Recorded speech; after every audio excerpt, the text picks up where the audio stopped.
తూర్పుగోదావరి జిల్లాలోని నల్లజర్ల మండలంలో గల దూబచర్ల గాంధీ కాలనీలో రాజ్యాంగ నిర్మాత అంబేద్కర్ విగ్రహాన్ని అవమానించిన ఘటనను ఏపీ ముఖ్యమంత్రి నారా చంద్రబాబు నాయుడు ఖండించారు.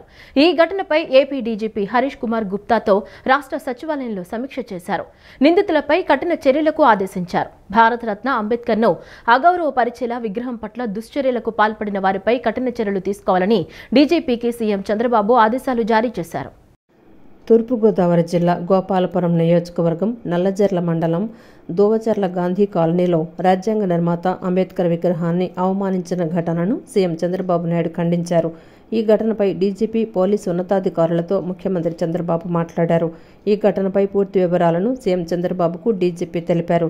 ఈ ఘటనలో కుట్ర కోణాన్ని వెలుగు తీయాల్సిందిగా డీజీపీని ఆదేశించారు. దీనిపై దర్యాప్తు ప్రారంభించినట్లు సీఎంకు డీజీపీ తెలిపారు. నిందితులను గుర్తించి అరెస్టు చేసేందుకు ప్రత్యేక పోలీసు బృందాలను ఏర్పాటు చేసినట్లు సీఎంకు వివరించారు. వర్గాల మధ్య విద్వేషాలు రగిల్చేలా కుట్ర చేసిన వ్యక్తులపై కఠిన చర్యలు తీసుకోవాలని సీఎం చంద్రబాబు ఆదేశించారు. రాష్ట్రంలో శాంతి భద్రతలకు విఘాతం కలిగించే ప్రయత్నం చేస్తే తీవ్ర పరిణామాలుంటాయని సీఎం చంద్రబాబు హెచ్చరించారు. ఇలాంటి ఘటనలు పునరావృతం కాకుండా చూడాలని సీఎం చంద్రబాబు కోరారు. పోలీసులు మరింత అప్రమత్తంగా ఉండాలని, వివిధ వర్గాల మధ్య వైషమ్యాలు రెచ్చగొట్టే వారిపై నిఘా ఉంచాలని ముఖ్యమంత్రి చంద్రబాబు సూచించారు. సీఎం చంద్రబాబు నాయకత్వంలో కూటమి ప్రభుత్వం అధికారంలోకి వచ్చాక అన్ని వ్యవస్థలను పటిష్టం చేస్తున్నామని డిప్యూటీ సీఎం పవన్ కళ్యాణ్ అన్నారు. ఆయన నాయకత్వానికి మనస్ఫూర్తిగా కృతజ్ఞతలు తెలిపారు.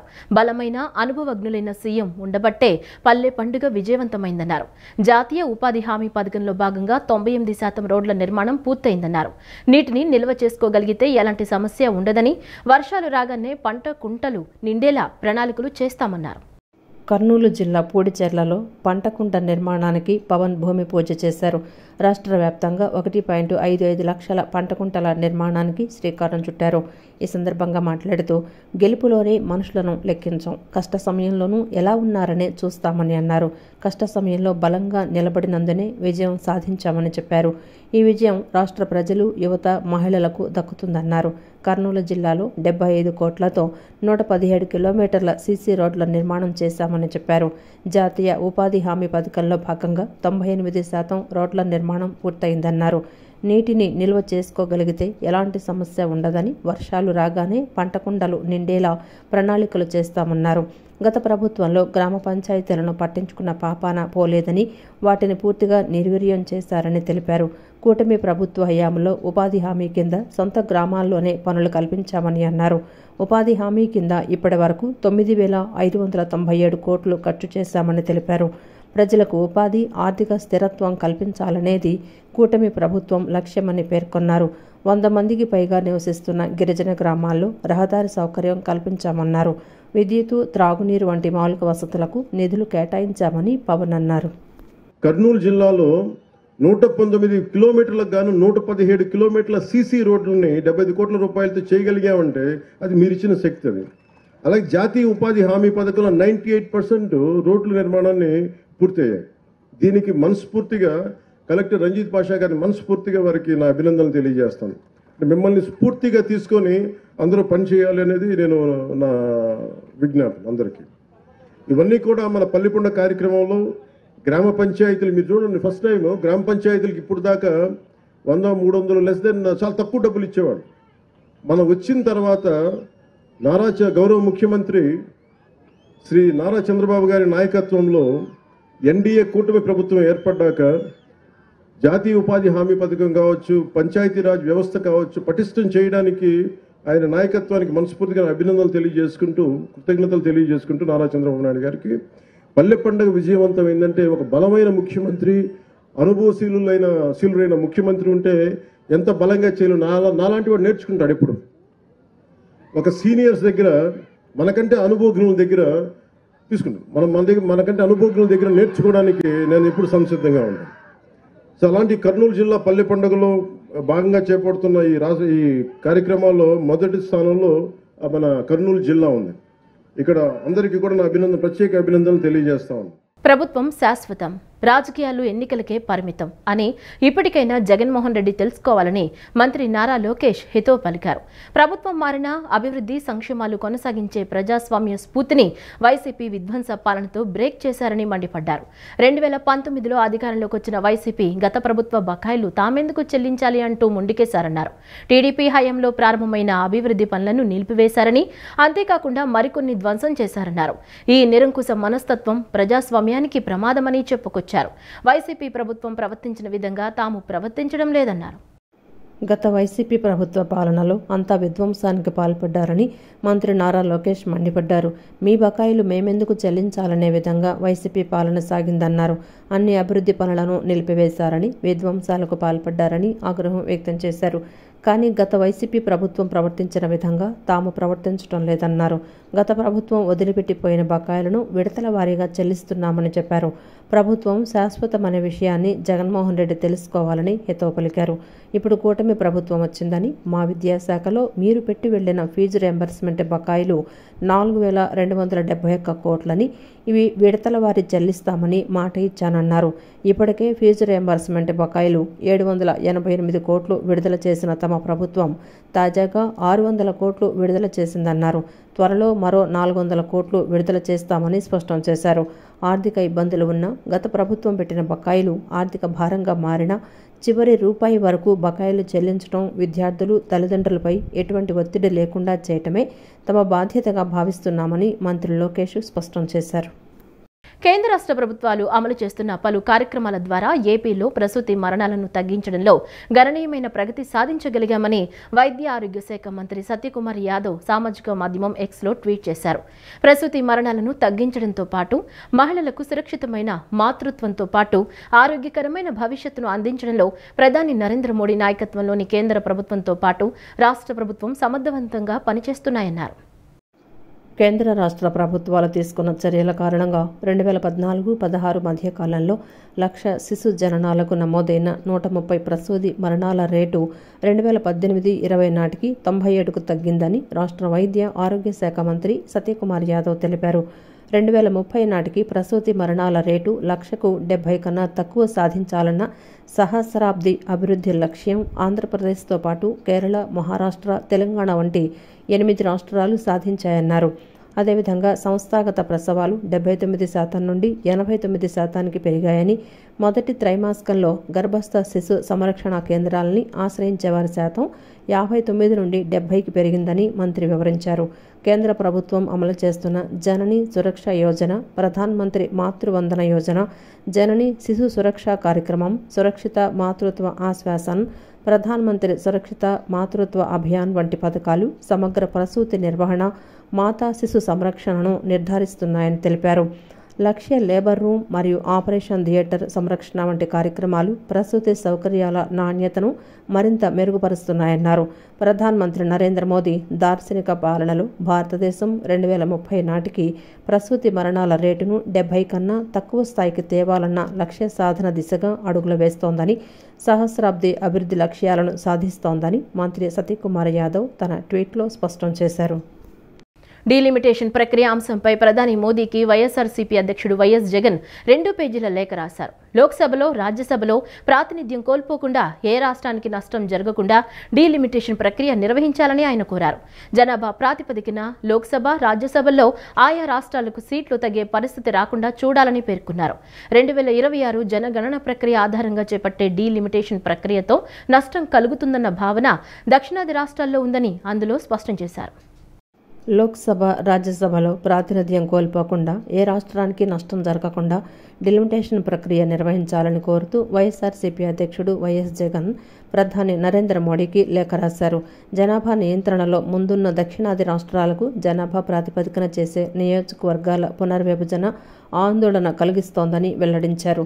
జనాభాలో దక్షిణాది రాష్ట్రాల వాటా 1971 నాటికి దిగజారిందని, వచ్చే 15 ఏళ్లలో ఇది మరింత కనిష్టానికి చేరుతుందని జగన్ స్పష్టం చేశారు. అప్పటి జాతీయ ప్రాధాన్యతగా ఉన్న జనాభా నియంత్రణను నిబద్ధతతో పాటించిన దక్షిణాది రాష్ట్రాలకు ఇప్పుడు ఇబ్బందిగా మారిందని వెల్లడించారు. అన్ని రాష్ట్రాల్లోనూ సీట్ల పెంపుదల ఉంటుందంటూ కేంద్ర హోంమంత్రి అమిత్ షా చేసిన ప్రకటనను స్వాగతిస్తున్నానంటూ జగన్ పేర్కొన్నారు. విజయవాడ నగరపాలక సంస్థ బడ్జెట్ సమావేశం మేయర్ రాయన భాగ్యలక్ష్మి అధ్యక్షతన జరిగింది. 2025-26 ఆర్థిక సంవత్సరానికి 1454.58 కోట్ల రూపాయలతో బడ్జెట్ను ప్రవేశపెట్టారు. రెవెన్యూ ఇతర ఆదాయాలు 1309.53 కోట్లు రాబడిగా ఉండగా రెవెన్యూ ఇతర ఖర్చు 1454.58 కోట్లుగా ప్రకటించారు. 145 కోట్లు లోటు బడ్జెట్గా ఉంది. ప్రజలందరికీ ఆమోదకరంగా ఉండేలా పన్నుల భారం పడకుండా అన్ని వర్గాల వారికి ఆమోదయోగ్యంగా బడ్జెట్ను రూపొందించి ప్రవేశపెట్టినట్లు మేయర్ రాయన భాగ్యలక్ష్మి తెలిపారు. విజయవాడ మున్సిపల్ కార్పొరేషన్ వార్షిక బడ్జెట్ సమావేశం కౌన్సిల్ హాల్లో మేయర్ రాయన భాగ్యలక్ష్మి అధ్యక్షతన జరిగింది. సమావేశానికి వైసీపీ, టీడీపీ, బీజేపీ, సిపిఎం కార్పొరేటర్లు, కమిషనర్ ధ్యానచంద్, ఇతర అధికారులు పాల్గొన్నారు. బడ్జెట్లో కేటాయించిన నిధులు, ఆదాయ వ్యయాలతో రూపొందించిన బడ్జెట్ను ప్రవేశపెట్టారు. వివిధ పనులకు బడ్జెట్లో చేసిన కేటాయింపులపై టీడీపీ సభ్యులు మాట్లాడారు. రాష్ట్ర ప్రభుత్వం నుండి నిధులు రావాల్సినవి, వచ్చినవి ఏమైనా ఉన్నాయా లేవా అని ప్రస్తావించారు. బడ్జెట్లో ఊహాజనితంగా అంకెలున్నాయని బండి పుణ్యశీల లేవనెత్తారు. గత ఏడాది 1460 కోట్లు అంచనా ఉండగా 1074 కోట్లు సవరణ అంచనా పెట్టారని ధ్వజమెత్తారు. బడ్జెట్ లోపాలపై అధికారులు సమాధానం చెప్పాలని మేయర్ ఆదేశించారు. బడ్జెట్ అనంతరం మేయర్ రాయన భాగ్యలక్ష్మి మాట్లాడుతూ బడ్జెట్ ప్రజలందరికీ ఆమోదకరంగా ఉండేలా పన్నుల భారం పడకుండా అన్ని వర్గాల వారికి ఆమోదయోగ్యంగా బడ్జెట్ను రూపొందించి ప్రవేశపెట్టడం జరిగిందన్నారు. సభ్యులందరూ కూలంకషంగా బడ్జెట్పై ప్రసంగించారన్నారు. సభ్యుల సలహా సూచనలను తీసుకొని పూర్తిస్థాయి బడ్జెట్ను ఆమోదించినట్లు తెలిపారు. బడ్జెట్ బుక్లో ఇచ్చింది ఏంటి అంటే 200 కోట్లు వచ్చింది ఆదాయం అని చెప్పి బడ్జెట్ బుక్లో ఇవ్వటం జరిగింది. దానికి వేరియేషన్ ఉంది. అలాగే ఆస్తి పన్ను, నీటి పన్ను కానీ, సివరేజ్ రేట్ ఛార్జెస్ కానీ, అట్లాగే వాటర్ మీటర్ ఛార్జెస్ కానీ ఇవన్నీ ఇక్కడికి బడ్జెట్ బుక్లో వేరియేషన్ ఉంది. ఎందుకు వేరియేషన్ ఉందని చెప్పి గౌరవ సభ్యులందరూ అధికారులకి అడగటం జరిగింది. దానిలోన ఇక్కడ ఉన్నది 12వ నెల 2024. ఇప్పుడు మార్చి మనకి ఈరోజు 22వ తారీఖు. ఏదైతే మనకి మార్చి నెల వస్తుందేనంటే మనం పెట్టిన డ్రైవ్స్ కానీ, అలాగే మనం అధికారుల మీద పెట్టిన ఒత్తిడికి కానీ మార్చి నెల తీరిపోతుంది కాబట్టి మనం పన్నులు చెల్లించాలి అనే ప్రజలు ఇంటెన్షన్ కానీ ఈ మొత్తాన్ని మనకి ఈ ఒక 2 నెలల్లోనే మనం మిగతాది అన్నది ఇక్కడ పుస్తకంలోన బడ్జెట్లో ఉన్న వేరియేషన్కి మనం రీచ్ అయ్యాము 200 కోట్లని. అలాగే ప్రతి ఒక్క ఛార్జెస్లోన ఆస్తి పన్ను కానీ, నీటి పన్ను కానీ, సివరేజ్ రెంట్ ఛార్జెస్ కానీ ప్రతి ఛార్జెస్లోన వేరియేషన్ అన్నది కనిపించింది. అనంతరం టీడీపీ ఫ్లోర్ లీడర్ నెలబండ్ల బాలస్వామి మాట్లాడుతూ గత 4 సంవత్సరాలుగా ప్రజలను మభ్యపెడుతూ భారాలను మోపుతూ బడ్జెట్ను ఎలా ప్రవేశపెడుతున్నారో అదేవిధంగా ఈ ఏడాది కూడా కౌన్సిల్లో బడ్జెట్ను ప్రవేశపెట్టారని అన్నారు. ప్రజలపై భారాలు మోపుతూ అంకెల గారటితో కూడిన బడ్జెట్ అని పేర్కొన్నారు. అధికారులు తమకిచ్చిన బడ్జెట్ పుస్తకానికి మేయర్ సమావేశంలో ప్రసంగించిన బడ్జెట్కు సుమారు 300 కోట్ల రూపాయలు వ్యత్యాసం ఉందన్నారు. అధికారులు చిత్తశుద్ధి లేకుండా బడ్జెట్ తయారు చేశారా లేక మేయర్ ప్రజలను మభ్యపెట్టేలా ప్రసంగించారా అని టీడీపీ కార్పొరేటర్లలో సమావేశంలో నిలదీశామని చెప్పారు.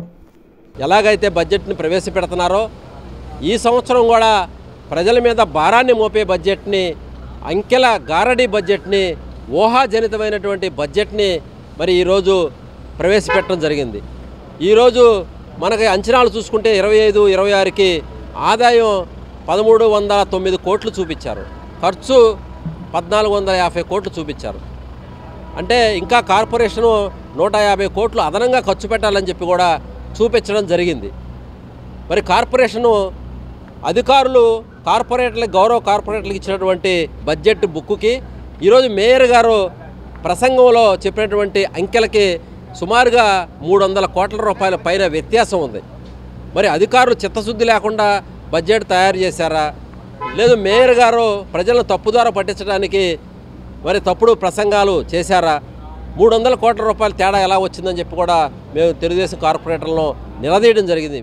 డీలిమిటేషన్పై దక్షిణాది రాష్ట్రాలది రాజకీయం కాదని ఏపీసీసీ అధ్యక్షురాలు వైఎస్ షర్మిల వ్యాఖ్యానించారు.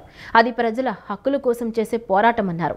డీలిమిటేషన్ ప్రక్రియపై ఎక్స్లో పోస్టు చేసిన షర్మిల జనాభా ప్రాతిపదికన సీట్లను విభజిస్తే దక్షిణాదికి జరిగేది తీరని నష్టమేనని పేర్కొన్నారు. ఉత్తరాది ప్రాబల్యం మరింతగా పెరిగి దక్షిణాది రాష్ట్రాల ప్రాధాన్యతతో పని లేకుండా పోతుందన్నారు. సొమ్ము సౌత్ది, సోకు నార్త్ది అనే పరిస్థితి ఎదురవుతుందని ఆక్షేపించారు. డీలిమిటేషన్పై రాజకీయాలు పక్కన పెట్టి టీడీపీ, వైఎస్ఆర్సీపీ, జనసేన పార్టీలు ముందుకు రావాలన్నారు. ఏపీసీసీ అధ్యక్షురాలు వైఎస్ షర్మిల డిలిమిటేషన్ ప్రక్రియపై ఎక్స్లో పోస్టు చేశారు. డిలిమిటేషన్ పేరుతో లిమిటేషన్ ఫర్ సౌత్లా చేస్తామంటే ఊరుకునేది లేదని హెచ్చరించారు.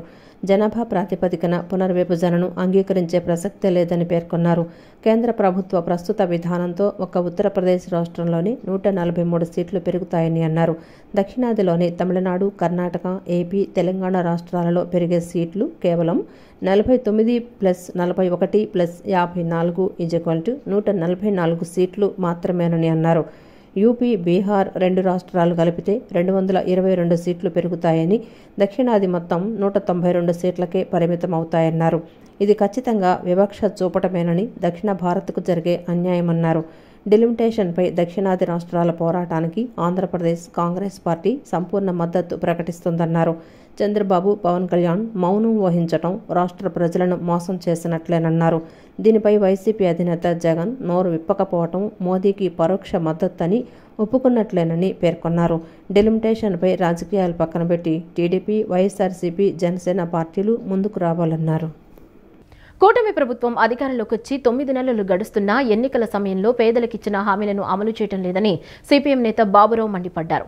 2 సెంట్లు స్థలం ఇస్తామని చెప్పడంతో ఆశతో ఓట్లు వేసిన ప్రజలను మోసం చేస్తున్నారని దుయ్యబట్టారు. పేదలకు ఇళ్లు, ఇళ్ల స్థలాలు, టిట్కో ఇళ్లు, అద్దెదారులకు 2 సెంట్ల స్థలాలు ఇవ్వాలని కోరుతూ సిపిఎం ఆధ్వర్యంలో మార్చి 28వ తేదీన చేపట్టే కలెక్టరేట్ ధర్నాను విజయవంతం చేయాలని కోరుతూ సిపిఎం పార్టీ ఆధ్వర్యంలో ప్రచార యాత్ర కృష్ణలంక మెట్ల బజార్ ప్రాంతంలో నిర్వహించారు. ఈ సందర్భంగా బాబురావు కాశీనాథ్ మాట్లాడుతూ ఎంతో ఆశపడి ఓట్లు వేసిన ప్రజలను కూటమి ప్రభుత్వం మోసం చేస్తోందని మండిపడ్డారు. 2 సెంట్ల స్థలం ఇవ్వకపోగా టిట్కో ఇళ్ల లబ్ధిదారులకు కూడా న్యాయం చేయటం లేదన్నారు. కృష్ణలంక ప్రాంతంలో ఉంటున్న ప్రజలను తరలించేందుకు గత ప్రభుత్వాలు ప్రయత్నించగా సమర్థవంతంగా అడ్డుకున్నామన్నారు. ప్రజలకిచ్చిన హామీని అమలు చేయాలని కోరుతూ చేపడుతున్న కలెక్టరేట్ ధర్నాను విజయవంతం చేయాలని కోరారు. 2 సెంట్లు స్థలం వస్తుందని ఆశపడి వారు ఓట్లేశారు. ఎక్కడో దూరం కాదు, నివాసాలకు దగ్గరలో విజయవాడలోనే ఇల్లు ఇస్తామని మాట ఇచ్చారు. అది ఇంతవరకు అతిగతి లేదు. ఇల్లు కట్టుకోకపోతే పాత ఇల్లు రద్దు చేస్తామన్నారు. మరి వాటిని రద్దు చేసి కొత్తగా ఎక్కడిస్తారో చెప్పట్లేదు. బడా కంపెనీలకు మాత్రం 1000 ఎకరాలు అటు రాజధానిలో కానీ రాష్ట్రం అంతా భూములు కేటాయింపులు చేస్తున్నారు. దానికి వచ్చే 1 నెల నుంచే స్టార్ట్ అయింది. పేదవాళ్ళు అడిగితే ఇంకా ఆగండి అంటున్నారు. అలాగే విజయవాడలో కృష్ణానది తీరాన 1000 కుటుంబాలు జీవిస్తూ ఉన్నాయి. ఒకప్పుడు తెలుగుదేశంతో సహా అంతమంది ఉన్న ప్రభుత్వాలన్నీ వీళ్ళని ఎలా లేపేద్దామని చూశారు. ఆ రోజు సిపిఎం పార్టీ జనం పోట్లాడారు. కృష్ణా కరకట్ట ఇళ్ళు ఆగినాయి. అలాగే ఇళ్ళు ఆపటమే కాదు, రిటైనింగ్ వాల్ రక్షణ గోడ కట్టాలని ఆ రోజు జనము కమ్యూనిస్టులు డిమాండ్ చేస్తే గోడ కట్టడం కుదురుతుందా అన్నారు. ఇవాళ రక్షణ గోడ రిటైనింగ్ వాల్ సాధించుకోవటం జరిగింది. ఎక్కడే ఉన్నాం, రిటైనింగ్ వాల్ కట్టింది ఇక్కడే. మా ఇళ్ళకి రక్షణ ఇవ్వండి, మా ఇళ్ళకి రక్షణ కల్పించండి. 5 లక్షల రూపాయలు మాకు ఇవ్వడం ద్వారా మా ఇల్లు మేమే కట్టుకుంటాం. ఇది ఇక్కడ ప్రజల డిమాండ్గా ఉంది. అందుకని ఆ రకమైనటువంటి పద్ధతుల్లో ఈ సమస్యలన్నిటి పరిష్కారం కోసం రేపు 28వ తేదీ చలో కలెక్టరేట్ అని చెప్పనేటువంటి ప్రోగ్రామ్ని తలపెట్టాం.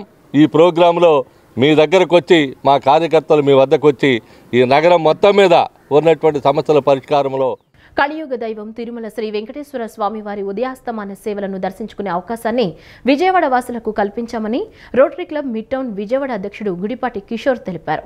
విజయవాడ ఏ కన్వెన్షన్లో 2 రోజుల పాటు ఈ కార్యక్రమం కొనసాగుతుందని వివరించారు. శ్రీవారి సేవలతో పాటు భక్తులకు తిరుమల ప్రసాదాన్ని కూడా అందిస్తున్నామని ఆయన వెల్లడించారు.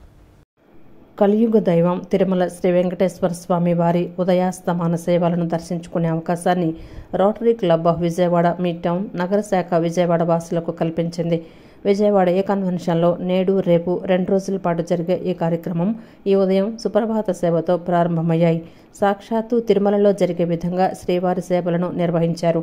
ఏ కన్వెన్షన్ ప్రాంగణాన్ని శ్రీవారి ఆలయాన్ని తలపించేలా తీర్చిదిద్దారు. ఈ సందర్భంగా సుప్రభాత సేవ అనంతరం తోమాల సేవ, సహస్రనామార్చన అనంతరం పసుపు కొట్టడం, అష్టోత్తర శతకలశాభిషేకం శాస్త్రోక్తంగా నిర్వహించారు. ఈ సందర్భంగా Rotary Club mid town Vijayawada అధ్యక్షుడు Gudipati Kishore, chairman Srinivas Balaji, convener Edla Parthasarathi, club secretary B Sundar Reddy మాట్లాడుతూ తిరుమలలో జరిగే విధంగా ఉదయాస్తమానం నిర్వహిస్తున్నామని చెప్పారు. తిరుమల శ్రీవారి సన్నిధిలో ఉదయం నుంచి సాయంత్రం వరకు జరిగే ప్రతి సేవను కనులారా వీక్షించాలని భక్తులు భావిస్తారని, అందుకే విజయవాడ ఏ కన్వెన్షన్లో 2 రోజుల పాటు ఈ సేవా కార్యక్రమాలు ఉచితంగా వీక్షించేలా ఏర్పాటు చేశామన్నారు. రేపు ఉదయం 6 గంటలకు సుప్రభాత సేవ, కొలువు దోమల సేవ, సహస్రనామార్చన నిర్వహిస్తామని, 10 గంటలకు తిరుప్పావడ సేవ ఉంటుందన్నారు. ఉదయం 10 గంటలకు శ్రీవారి కళ్యాణోత్సవాన్ని అంగరంగ వైభవంగా నిర్వహిస్తామని తెలిపారు. సేవలను సుప్రభాతం నుంచి తోమాల సేవ, సుప్రభాతం, కొలువు, అష్టదళ పద్మము, తిరుపతి వెళ్ళి అన్ని సేవలు చేయించుకునే భాగ్యం ప్రజలందరికీ లభ్యమవుదు. సో అందుకే అదే తరహాలోని విజయవాడలోని ఆ సేవలందులో పాల్గొనే అవకాశం నగర ప్రజలందరికీ రోటరీ మిడ్ టౌన్ విజయవాడ ద్వారా అందిస్తున్నాం. రోటరీ మిడ్ టౌన్ తరపున జరిగే ఈ వెంకటేశ్వర స్వామి ఉదయాస్తమన సేవలు ఉదయం సుప్రభాతం నుంచి రాత్రి, ఇవాళ రేపు 2 రోజులు కళ్యాణము, రేపు సాయంత్రం పూలార్చన, పుష్పయాగం, ఈ 2 రోజులు కూడా ప్రతి కార్యక్రమం ఉచితంగా విజయవాడ నగర ప్రజలకు ఉచితంగా. ఈ రోటరీలో 900 మంది సభ్యులు ఉన్నారు.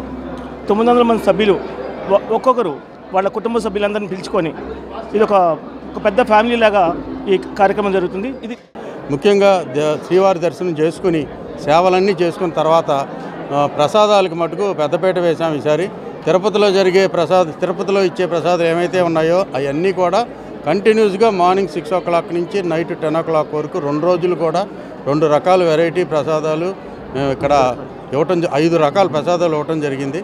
సో అందరూ వచ్చి స్వామివారి కృపా వాళ్ళ బ్లెస్సింగ్స్ తీసుకుని మన mid town Vijayawada rotary club ఆధ్వర్యంలో ప్రజలకి అందుబాటులో ఉచితంగా మేము దర్శనం కల్పిస్తూ అన్ని సేవలు ఇక్కడ 2 రోజుల పాటు ఈరోజు రేపు ఇక్కడ ఏ కన్వెన్షన్లో నిర్వహించడం జరుగుతుంది. మార్నింగ్ నుంచి ఈవినింగ్ 9 దాకా ప్లస్ ఈవినింగ్ కళ్యాణము, ఇట్లా అన్ని రకాల సేవలు జరుగుతున్నాయి. అలాగే మనకి దర్శించుకున్న వాళ్ళకి మనకి ప్రసాదాలు కూడా మంచి ప్రసాదాలు ఏర్పాటు చేయడం జరిగింది. ప్రజా సంక్షేమానికి ప్రాధాన్యమిస్తున్న కూటమి ప్రభుత్వం మండే ఎండలలో వాటసారుల దప్పికను తీర్చేందుకు మంత్రి నారా లోకేష్ సూచనల మేరకు దాతలు స్వచ్ఛందంగా ముందుకు వచ్చి చలివేంద్రాలు ఏర్పాటు చేయడం అభినందనీయమని జాతీయ వినియోగదారుల హక్కుల కమిషన్ చైర్పర్సన్ మంజు భవానీ తెలిపారు. వేసవిలో ఆటో రిక్షా కార్మికులు ఇతర ప్రాంతాల నుంచి పనులపై వచ్చేవారు త్రాగునీటికి ఇబ్బందులు పడకుండా చలివేంద్రాలు దోహదపడతాయని తెలిపారు. తాడేపల్లి మండలం ఉండవల్లి సెంటర్ సమీపంలో మంత్రి నారా లోకేష్ ఆదేశాల మేరకు టీడీపీ ఆధ్వర్యంలో ఏర్పాటు చేసిన చలివేంద్రాన్ని జాతీయ వినియోగదారుల హక్కుల కమిషన్ చైర్పర్సన్ మంజు భవానీ ప్రారంభించారు. అనంతరం ఆమె మజ్జిగ పంపిణీ చేశారు. ఈ సందర్భంగా మంజు భవానీ మాట్లాడుతూ ప్రజలకు మరింత ఉపయోగపడేలా ప్రభుత్వం చర్యలు తీసుకుంటోందని తెలిపారు. చలివేంద్రంలో నిత్యం మంచినీరు, మజ్జిగ పంపిణీ చేస్తారన్నారు. ప్రత్యేక రోజుల్లో అల్పాహారం అందిస్తారని చెప్పారు. వేసవిలో ఆటో రిక్షా కార్మికులు ఇతర ప్రాంతాల నుంచి పనులపై వచ్చేవారు త్రాగునీటికి ఇబ్బందులు పడకుండా చలివేంద్రాలు దోహదపడతాయని తెలిపారు. పేద ప్రజలకి కానీ సామాన్య మనుషులకు కానీ మేము ఎటువంటి సేవలు చేస్తే వాళ్ళకు ఉపయోగపడతామో అటువంటి ఇంకా ఆలోచనలు పెట్టి ఇంకా ముందున అందరి సలహా తీసుకొని అందరినీ హెల్ప్ తీసుకొని మేము ఇటువంటి చాలా కార్యక్రమాలు ప్లాన్ చేస్తున్నాము. అతి త్వరలో మీరందరూ మళ్ళీ రావాల్సి వచ్చింది. ఎండ చాలా భారీగా ఉండటం వల్ల త్వరలోనే మన పీవీఆర్ వంశీ గారు ఇటువంటి కార్యక్రమాన్ని నన్ను పిలిచారు. మేడం వస్తారా అంటే ప్రజలకి ఎక్కడైతే మేము ఉపయోగపడతాం ఖచ్చితంగా అక్కడ నిలబడతాం అనేసి. అనంతరం అంజనాద్రి డోర్స్ అధినేత లంకా వంశీరెడ్డి మాట్లాడుతూ వేసవి కాలంలో చలివేంద్రాలు బాటసారులకు ఎంతో దోహదపడతాయన్నారు. ఎండలు తగ్గే వరకు చలివేంద్రాలు కొనసాగిస్తామని చెప్పారు. మంత్రి నారా లోకేష్ సూచనల మేరకు తాడేపల్లితో పాటు గుంటూరు, మంగళగిరి, అమరావతి, విజయవాడ వంటి ప్రాంతాలకు ఈ చలివేంద్రాలను విస్తరించనున్నామని తెలిపారు. ఇది ఇక్కడతో ఆగిపోయేది కాదు, ఇక మీద ఇది 1తో స్టార్ట్ అయ్యి ఇది గుంటూరు కానీ, మంగళగిరి నియోజకవర్గం కానీ, అమరావతి ప్రాంతం కానీ, విజయవాడ ప్రాంతం కానీ అన్ని వర్గాల్లో ప్రతిదీ కూడా లోకేష్ గారి సూచనల ప్రకారంగానే మేము అన్నీ ఈ చలివేంద్రాలు ఏర్పాటు చేస్తామని, దీన్ని విజయవంతం చేస్తామని. ఈ కార్యక్రమంలో డాక్టర్ బి దుర్గాప్రసాద్, సూరి రాఘవేంద్రరావు, తోటా వంశీ, నాగుల్ మీరాలతో పాటు ఇతర టీడీపీ నాయకులు పాల్గొన్నారు. చంద్రబాబు నాయుడికి మందకృష్ణ అమ్ముడిపోయి ఆంధ్ర మాదిగలకు తీరని అన్యాయం చేశారని ఆంధ్రప్రదేశ్ మాదిగ రిజర్వేషన్ పోరాట సమితి రాష్ట్ర అధ్యక్షుడు పేరుపోగు వెంకటేశ్వరరావు ఆరోపించారు. సుప్రీంకోర్టు తీర్పుకి విరుద్ధంగా అభివృద్ధి చెందిన మాలలకి రోస్టర్లో 8% మొదటి అవకాశం ఇచ్చి సామాజిక న్యాయానికి తూట్లు పొడిచారని మండిపడ్డారు.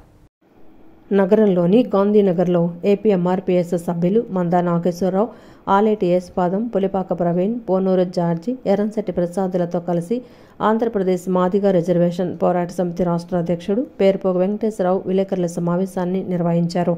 పేరుపోగు వెంకటేశ్వరరావు మాట్లాడుతూ 2024 ఆగస్టు 1న సుప్రీంకోర్టు తీర్పు సారాంశంలో అత్యంత వెనుకబడ్డ కులాల జనాభా తక్కువ ఉన్నా సరే అవకాశం ఉన్న చోట రిజర్వేషన్లు పెంచుకోవచ్చని తీర్పునిచ్చినట్లు తెలిపారు. సుప్రీంకోర్టు తీర్పుకు విరుద్ధంగా అభివృద్ధి చెందిన మాలలకి రోస్టర్లో 8% మొదటి అవకాశం ఇచ్చి సామాజిక న్యాయానికి తూట్లు పొడిచారని మండిపడ్డారు. చంద్రబాబుకి అమ్ముడుపోయిన మందకృష్ణ ఆంధ్ర మాదిగలకు తీరని అన్యాయం చేశారని ధ్వజమెత్తారు. అసెంబ్లీ తీర్మానం జరగకుండానే ఆంధ్రలో మందకృష్ణ మాదిగ వర్గం సంబరాలు జరుపుకోవటం సిగ్గుచేటన్నారు. తెలంగాణలో 9% మాదిగలకు ఇచ్చిన రేవంత్ రెడ్డి అడ్డుపడుతున్న మందకృష్ణ ఆంధ్రాలో 6% ఇచ్చి మాదిగలకు అన్యాయం చేస్తున్న చంద్రబాబును పొగడడం ఏమిటని ప్రశ్నించారు. ఆంధ్రాలో మాదిగ సంఘాలతో సమావేశం ఏర్పాటు చేసిన భవిష్యత్తు కార్యాచరణ ప్రకటిస్తామని పేరుపోగు వెంకటేశ్వరరావు తెలిపారు. గత 30 ఏళ్లుగా మాదిగలు తమ హక్కుల కోసం వర్గీకరణ చేయమని, బీసీలలో వర్గీకరణ జరిగినట్లే ఎస్సీలలో కూడా ఏబిసిడి వర్గీకరణ జరగాలని 30 ఏళ్లుగా మేము పోరాటాలు చేశాం. ఆత్మ బలిదానాలు చేసుకున్నాం. అక్రమ కేసుల్లో ఇరికించబడ్డాం. చంద్రబాబు నాయుడు గారే మొదటిలో మాదిగల గురించి మాట్లాడింది. చంద్రబాబు నాయుడు గారే వర్గీకరణ చేయబోయేదని మేము నమ్మి విశ్వసించి ఆయన పక్షాన మేము అనేక సందర్భాల్లో నిలబడ్డాం. ఈ రోజున చంద్రబాబు నాయుడు గారు అసెంబ్లీ సమావేశాలు జరిపి నివేదికని ఆమోదించి ఆ నివేదికలో కొన్ని మార్పులు తీసుకొచ్చారు ఆయన. అక్కడే మేము బాధపడుతున్నాం.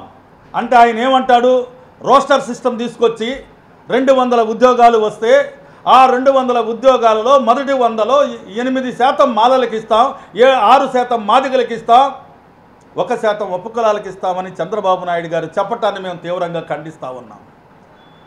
అంటే 100 ఉద్యోగాలు కూడా సక్రమంగా రాని ఈ పరిస్థితుల్లో 8% వాళ్ళకి ఇస్తే 6% మాకు ఇవ్వడం అంటే, రంజాన్ మిశ్రా కమిషన్ నివేదికలో 6.5% ఉంటే 7.5% మాలలకు ఉంటే 7.5ని 8 చేసినప్పుడు 6.5ని 7 చేయాలి కదా.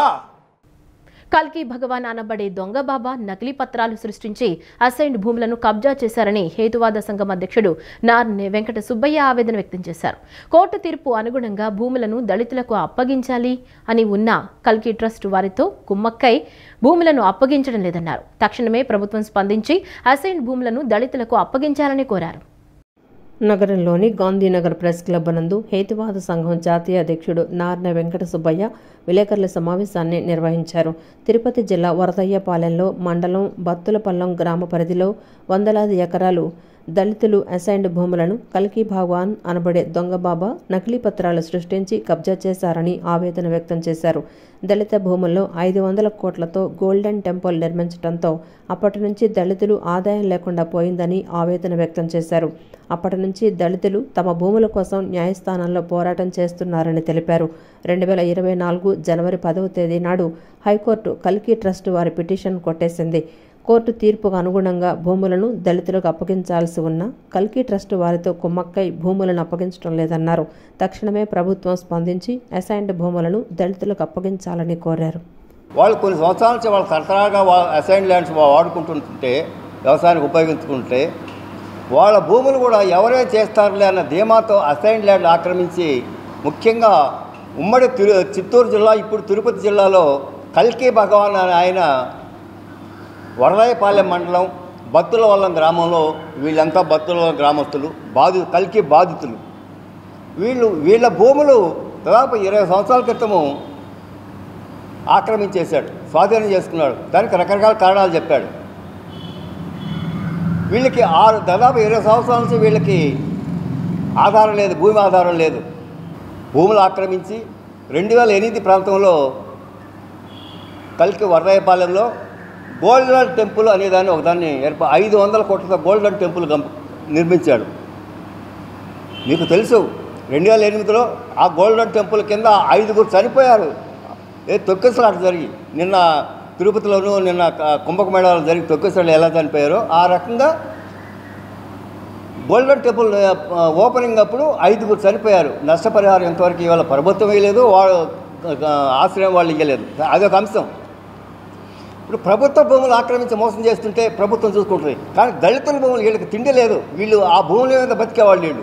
వీళ్ళ భూములు కలికి అనేవాడు ఆక్రమించి 20 సంవత్సరాల నుంచి ఆశ్రమం గట్ట మోసం చేస్తూ ఉన్నాడు. 2000 నుంచి మా సుమారు 20 కుటుంబాల స్థలాలని కల్కి సంస్థ వారు ఆక్రమించినారు. ఆ రోజు నుంచి మేము ఫైట్ చేస్తూనే ఉన్నాం. ఎంఆర్ఓకి రిపోర్ట్ ఇస్తాము, ఈఆర్ఓకి అర్జీ ఇస్తాము, కలెక్టర్ గారికి ఇస్తాము, ఆర్డీఓ గారికి ఇచ్చాము.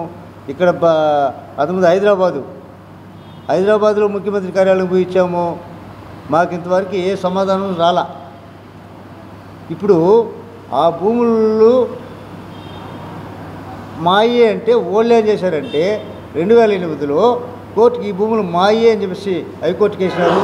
మొన్న జనవరి 10 సంవత్సరంలో కొట్టేయడం జరిగింది. కొట్టేసిన తర్వాత మీకోసం కార్యక్రమం అన్నారు, స్పందన కార్యక్రమం అన్నారు, ప్రజా దర్బార్ అన్నారు. వీటన్నిటిలో అర్జీలు ఇచ్చాం. విజయవాడ A+ కన్వెన్షన్లో ఎలైట్ పాపప్ షో ఘనంగా ప్రారంభమైంది. మహిళల్ని ప్రత్యేకంగా ఆకట్టుకునే ఈ ప్రదర్శనలో ఆభరణాలు, వస్త్రాలు, పాశ్చాత్య దుస్తులు, డిజైనింగ్ ఈ ఎగ్జిబిషన్లో లభ్యమవుతున్నాయి. ట్రెండింగ్ కలెక్షన్ను ఒక్కచోటే అందుబాటులోకి తేవాలన్న లక్ష్యంతో ఏర్పాటు చేసిన ఈ షో మహిళల్లో మంచి స్పందనను రాబట్టుకుంటోంది. విజయవాడ బెంజ్ సర్కిల్ సమీపంలోని A+ కన్వెన్షన్ సెంటర్లో ఎలైట్ పాపప్ షో ఘనంగా ప్రారంభమైంది. దీప్తి, మనీషా, దీపిక త్రయం ఆధ్వర్యంలో ఏర్పాటు చేసిన ఈ ప్రదర్శన 2 రోజుల పాటు కొనసాగనుంది. దేశవ్యాప్తంగా ప్రసిద్ధి చెందిన డిజైనర్ల ప్రత్యేక కృతులను ప్రదర్శిస్తూ 55 స్టాళ్లతో ఈ షో మహిళలను విశేషంగా ఆకట్టుకుంటోంది. పెద్దల నుంచి చిన్నపిల్లల వరకు అందరికీ అవసరమైన వస్త్రాలు, ఆభరణాలు, లగ్జరీ వెడ్డింగ్ కలెక్షన్లు, జ్యువెలరీ, ఫుడ్ ఐటమ్స్, హస్తకళ ఉత్పత్తులు ప్రదర్శనలో అందుబాటులో ఉన్నాయి. ప్రత్యేకంగా కంచి, గద్వాల్, కలకత్తా, రాజస్థాన్, పైతానీ లెహంగా డ్రెస్సులు, శారీలు, పెన్ కలంకారీ డిజైన్లు ఆకర్షణగా నిలుస్తున్నాయి. ఈ సందర్భంగా నిర్వాహకులు మాట్లాడుతూ దేశవ్యాప్తంగా వివిధ రాష్ట్రాల నుంచి కళాకారుల నూతన డిజైన్లను ఒకే వేదికపై ప్రదర్శించడం వల్ల సమయం, ఖర్చు ఆదా అవుతుందని, ట్రెండింగ్ ఉత్పత్తులను మహిళలకు చేరువ చేయటమే తమ లక్ష్యమని తెలిపారు. సమ్మర్ కలెక్షన్స్తో పాటు వెడ్డింగ్ కలెక్షన్స్ అందుబాటులో ఉన్నాయని అన్నారు. అన్ని రకాల ఉత్పత్తులను ఏకతాటిపైకి తెచ్చామన్నారు.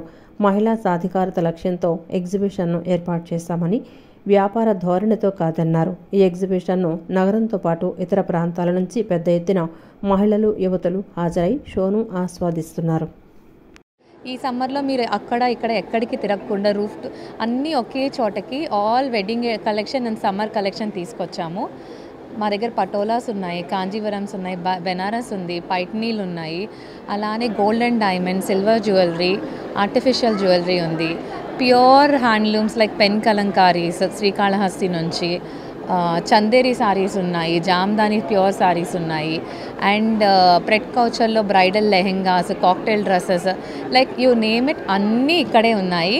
అండ్ ఫర్ ఎవర్ మన విజయవాడ ఎండల్ కోసం we got full cotton collection, frocks అవనివ్వండి, శారీస్ కానీ, కుర్తీస్, కార్డ్ సెట్స్, లైక్ చిన్నపిల్లల బట్టలు అన్ని కాటన్స్ తీసుకొచ్చాము. మీకు ఏది కావాలంటే అది సింగిల్ రూఫ్ కింద అండి. మీరు గోల్డ్ కొనుక్కుందాం అనుకుంటున్నారా, డైమండ్స్ కొనుక్కుందాం అనుకుంటున్నారా, లేకపోతే కాటన్ డ్రెస్సెస్ కొనుక్కుందాం అనుకుంటున్నారా, ఎవ్రీథింగ్ మనకి ఇక్కడే అవైలబిలిటీ ఉంది.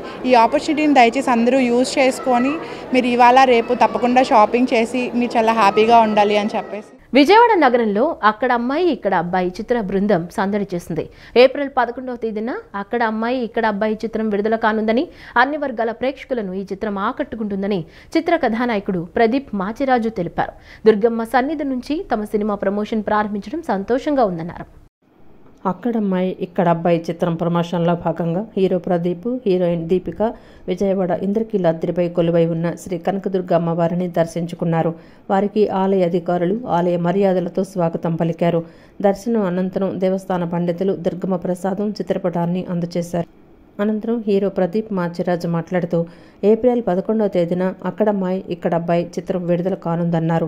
దుర్గమ్మ సన్నిధి నుంచి చిత్ర ప్రమోషన్ ప్రారంభించడం సంతోషంగా ఉందన్నారు. అన్ని వర్గాల ప్రేక్షకులను ఈ చిత్రం ఆకట్టుకుంటుందన్నారు. సో నేను దీపిక గారు కలిసి నటించిన చిత్రం ఇట్స్ అ ఫ్యామిలీ ఎంటర్టైనర్. కుటుంబం అంతా కలిసి హ్యాపీగా థియేటర్స్లో నవ్వుకునే సినిమాని మీ ముందుకు తీసుకొస్తున్నాం. అండ్ అందులో భాగంగానే ముందుగా అమ్మవారి దర్శనం చేసుకుందామని ఇక్కడికి వచ్చాం మేమంతా. అండ్ చాలా పాజిటివ్, చాలా హ్యాపీగా ఉంది. అండ్ ఇక్కడ చాలా రోజుల తర్వాత విజయవాడ రావడం అండ్ అందరినీ ఇలా కలవడం కూడా చాలా ఆనందంగా ఉంది. సో ఇక్కడి నుంచి ప్రతిరోజు మీ ముందుకు వస్తూ ఉంటాం మా సినిమా కబుర్లన్నీ మీ ముందుకు తీసుకురావడానికి. సో అమ్మవారి బ్లెస్సింగ్స్తో మా సినిమా సూపర్ సక్సెస్ఫుల్ అవ్వాలని మేమంతా. అనంతరం హీరోయిన్ దీపిక మాట్లాడుతూ హీరో ప్రదీప్తో కలిసి అక్కడమ్మాయి ఇక్కడబ్బాయి చిత్రంలో నటించడం సంతోషంగా ఉందన్నారు. ఈ చిత్రం తప్పక విజయవంతం అవుతుందని ఆశిస్తున్నట్లు తెలిపారు. ప్రేమ, కుటుంబ సన్నివేశాలు పుష్కలంగా ఉన్నాయని, ప్రతి సన్నివేశం ప్రేక్షకులను ఆకట్టుకుంటుందన్నారు. హ్యాపీగా ఉంది. సో మా సినిమా అక్కడమ్మ ఇక్కడబ్బాయి April 11న రిలీజ్ అవుతుంది. సో అందరూ మమ్మల్ని బ్లెస్ చేసి ఇదే లవ్తో ముందుకు తీసుకెళ్లాలని కోరుకుంటున్నాం. బైసెలా ఇంటరాక్షన్స్ ప్రైవేట్ లిమిటెడ్ సహకారంతో ఫోటో టుడే ఆధ్వర్యంలో నిర్వహించిన కెమెరా ఎగ్జిబిషన్కు మంచి స్పందన లభించింది. స్టాల్ నెంబర్ 16లో లక్ష్మణ్ సెకండ్ హ్యాండ్ కెమెరాలు అమ్మకాలు, కొనుగోలు స్టాల్స్ను ఏర్పాటు చేశారు. పెద్ద ఎత్తున ఫోటోగ్రాఫర్లు, వీడియోగ్రాఫర్లు పాల్గొని వారికి కావలసిన వస్తువులను కొనుగోలు చేశారు. బైసెల్ ఇంటరాక్షన్ ప్రైవేట్ లిమిటెడ్ సహకారంతో ఫోటో టుడే ఆధ్వర్యంలో బెంచ్ సర్కిల్ సాయిబాబా ఆలయం పక్కన గల సంయుక్త వేదిక హాల్లో విజయవాడ ఎగ్జిబిషన్ ఏర్పాటు చేశారు. 2 రోజుల పాటు జరిగే ఈ ఎగ్జిబిషన్లో అన్ని రకాల ఫోటో, వీడియో కెమెరాలు, యాక్సెసరీస్కు సంబంధించిన స్టాల్స్ను ఏర్పాటు చేశారు. స్టాల్ నంబర్ 16లో లక్ష్మణ్ సెకండ్ హ్యాండ్ కెమెరాలు అమ్మకాలు, కొనుగోలు స్టాల్స్ను ఏర్పాటు చేశారు. పెద్ద ఎత్తున ఫోటోగ్రాఫర్లు, వీడియోగ్రాఫర్లు పాల్గొని వారికి కావలసిన వస్తువులను కొనుగోలు చేశారు. ఈ సందర్భంగా అసోసియేషన్ విజయవాడ అధ్యక్షులు కమ్మిలి రవి మాట్లాడుతూ బైసెల్ ఇంటరాక్షన్ ప్రైవేట్ లిమిటెడ్ సంస్థ ప్రపంచవ్యాప్తంగా ఎగ్జిబిషన్లు నిర్వహిస్తుందని చెప్పారు. విజయవాడలో నిర్వహించిన ఈ ప్రదర్శనకు మంచి స్పందన లభించిందని వెల్లడించారు. అన్ని రకాల camera products, latest technology photo, video కెమెరాలు, యాక్సెసరీస్ స్టాల్స్లో ఏర్పాటు చేశారని చెప్పారు. కొనబడను వాళ్ళ కెమెరా ఏమైనా ప్రాబ్లం ఉండగానే 1 month లోపల సర్వీసింగ్ ఇచ్చి బాగా నీట్గా కెమెరాలకు అమ్మడం జరుగుతుందన్న. ఎవరైనా కానీ విజయవాడలో లక్ష్మణ్ సార్ గారు సీనియర్ ఫోటో అండ్ వీడియోగ్రాఫర్ అన్నని మీరు సంప్రదించవచ్చు పెద్ద కోరుచున్నాను. ఈ ఎగ్జిబిషన్కి ఈరోజు చాలా పబ్లిక్ వచ్చారు. మేము అసలు ఊహించలేదు ఇంతమంది వస్తారని. హైదరాబాదు, విజయవాడ అంటేనే ఒక పెద్ద పేరు. ఇప్పుడు చెన్నై, మనం జనరల్, కోల్కతా, ఢిల్లీ ఏ విధంగా పోతామో ఆ విధంగా విజయవాడ అంటేనే ఇంత పెద్ద పబ్లిక్ రావడం ఇదే మొట్టమొదటి చూస్తే ఇంత పబ్లిక్ రావడము చాలా ఆనందంగా ఉంది. ఇప్పుడు ఎంక్వైరీస్ కూడా ఇప్పుడు స్టాల్లోకి వచ్చి ఎంక్వైరీ చేస్తుంటే మాకు ఎంతో ఆనందంగా అనిపిస్తుంది. కొనడం సెకండరీ, పబ్లిక్ రావడము, ఇంతమంది ఇక్కడ కెమెరాస్ పదికి చూడడము ఒక ఎంతగా ఇదిగా ఉంది. అంటే వచ్చిన దానికి ఇది ఎంతో ఆనందంగా ఫీల్ అవుతున్నాము. ఇట్లాగే ప్రతి ఒక్క సంవత్సరం మీరు అసోసియేషన్ ఆధ్వర్యంలో ఇట్లాంటి ఎక్స్పోలు నిర్వహించాలని చెప్పి అసోసియేషన్ అందరికీ కోరుచున్నాం అందరి తరఫున. అనంతరం హర్ష సెకండ్ హ్యాండ్ కెమెరా సంస్థ ప్రొపరేటర్ హర్ష మాట్లాడుతూ విజయవాడలో సెకండ్ హ్యాండ్ కెమెరాలకు లక్ష్మణ్ సెకండ్ హ్యాండ్ కెమెరా సంస్థకు ఎంతో పేరుందన్నారు. అన్ని రకాల సెకండ్ హ్యాండ్ కెమెరాలు సేల్ చేయడంతో పాటు కొనుగోలు చేస్తారని చెప్పారు. ఈ కంపెనీ వచ్చి గత 25 సంవత్సరాల నుంచి ఎగ్జిబిషన్స్ చేస్తుంటారండి. ఒక విజయవాడే కాదు, మన ఆంధ్ర కాదండి, ఇండియా మొత్తం, ఇండియా కూడా కాదండి, మన కంట్రీస్ కూడా చేస్తారండి. శ్రీలంకని, తర్వాత పాకిస్తాను, దుబాయ్, ఈ కంట్రీస్ అన్నింటిలో కూడా ఈ బైసెల్ కంపెనీ వాళ్ళు ఈ ఫోటో ఎక్స్పో పెడుతుంటారండి, ఎగ్జిబిషన్స్ పెడుతుంటారు.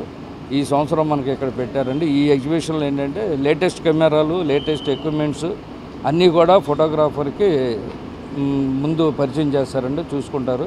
దీన్ని బట్టి ఫోటోగ్రాఫరు ఏది వాళ్ళకి అవసరం అయితే అది కొత్తది తీసుకుంటూ ఉంటారు. వాళ్ళకి బైసెల్ వాళ్ళకి మేము మనస్ఫూర్తిగా కృతజ్ఞతలు తెలుపుకుంటాం. ఈ వార్తలు ఇంతటితో సమాప్తం. నమస్కారం.